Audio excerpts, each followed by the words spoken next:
Friday the 13th. Morally outraged film critics tried to harm Jason's box office with this. Friday the 13th Part 2 was so controversial that allegedly film critics tried to harm the Jason slasher movie's box office by spoiling the ending and that of future movies. Aside from Halloween and Nightmare on Elm Street, Friday the 13th is the most notorious slasher franchise out.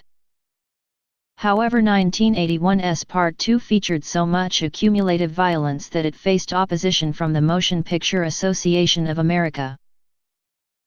A number of scenes were taken out of the original cut just so it could be given an R rating.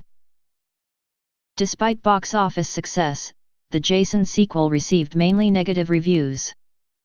Acclaimed film critics Roger Ebert wrote in Chicago Sun-Times, Friday the 13th Part 2 is a cross between the mad slasher and dead teenager genres.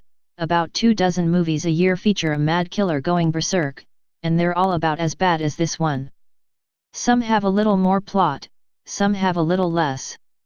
It doesn't matter.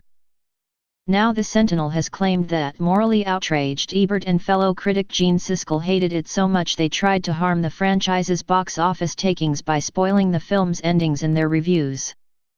The publication alleges Ebert's hypocrisy for writing a Russ Meyer movie where teenagers take drugs and cut the head off a rock star. Friday the 13th, icons of horror in all their gory glory. Ebert tried to dismiss the Friday the 13th movies in 1984, claiming their message was, "It doesn't matter if you have a new boyfriend or a new girlfriend, or you've got plans for the future. You can forget those plans, because you're gonna wind up dead."